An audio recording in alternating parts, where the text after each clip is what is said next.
93 FM. 93 FM.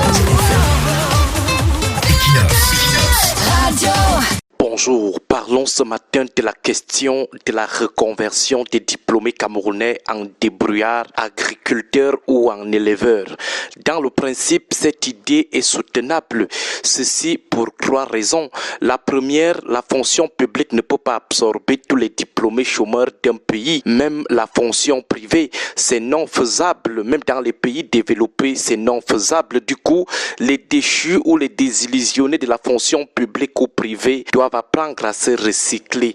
Ils sont appelés à se refaire de nouveaux profils, rentrer même acquérir des compétences dans des filières ou des domaines autres que ceux desquels ils tiennent leur formation actuelle. Ils sont appelés à trouver des alternatives pour ne pas faire un sang d'âme sur terre.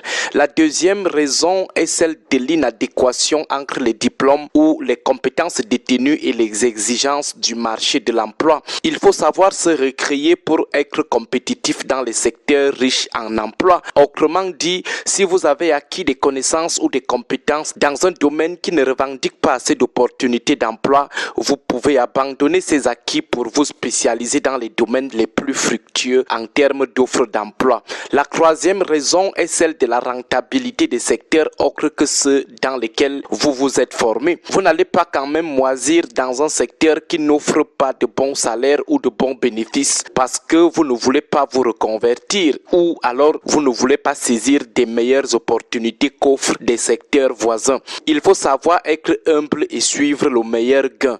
Par exemple, les vacations dans un lycée ou dans une école primaire de brousse peuvent être abandonnées au profit de la création de bonnes plantations dans le village. Avec votre licence en histoire, au lieu de continuer de vous entêter dans des vacations de 36 000 francs le mois, comme professeur d'histoire, mieux se transformer en agriculteur ou en vigneron. Bref, suivant ces 3 raisons, on peut accorder une présomption de bonne foi à ceux qui demandent aux licenciés ou aux docteurs PhD camerounais d'aller faire les champs au village ou du moins de se reconvertir. Seulement, dans le cas du Cameroun, ces raisons ne tiennent pas en totalité parce que la reconversion proposée par ceux qui ont privatisé l'État est viciée. C'est un langage de dupe. C'est une façon d'amener les marginalisés de la fonction publique ou privée à accepter la reddition des lots de consolation qu'on semble leur offrir après les avoir sciemment exclus du partage des emplois. On essaye de les amadouiller avec le discours de la reconversion et beaucoup tombent dans ces flatteries de petits malins. Ils admettent finalement qu'ils sont les seuls qui méritent d'aller faire des champs au village. Ils acceptent finalement que le travail est exclusivement dur pour eux, mais pas pour les enfants de ceux qui leur donnent les conseils de la reconversion. C'est là tout le nœud du problème avec les conseils de la reconversion. La fonction publique ne peut pas être dure pour certains et facile pour d'autres. La reconversion ne doit pas être proposée à certains tandis que d'autres ne savent même plus ce qu'ils vont faire avec les emplois, les postes et les salaires.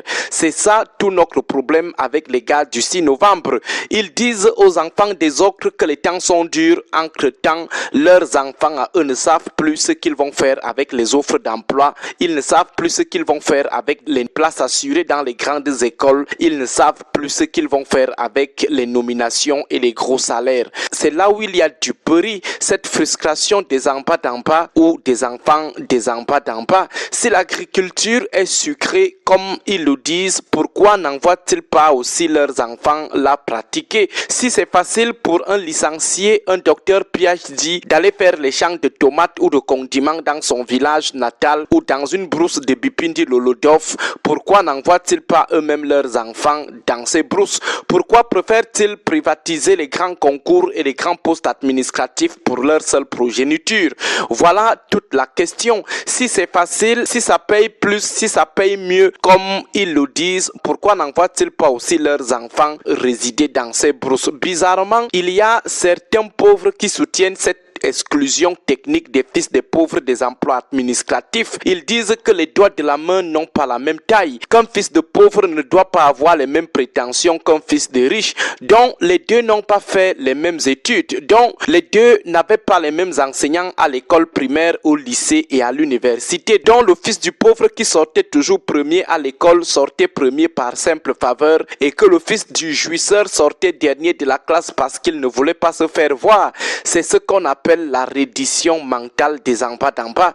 Certains sont condamnés à la débrouillardise, tandis que d'autres sont condamnés à remplacer leur papa dans la haute fonction publique et politique. Si le fils du pauvre est condamné à devenir paysan, pourquoi ne pas le lui dire en classe de troisième? Pourquoi attendre qu'il finisse d'abord de tout dépenser pour devenir docteur ou licencié avant de le lui dire? Dites-lui cela tôt. Là, il va économiser son argent pour les champs et le gagner en temps. De toutes les façons, les histoires de reconversion au Cameroun, c'est beaucoup plus un langage de dupe. Bonne journée à vous. 93 FM. 93 FM. Equinox. Radio.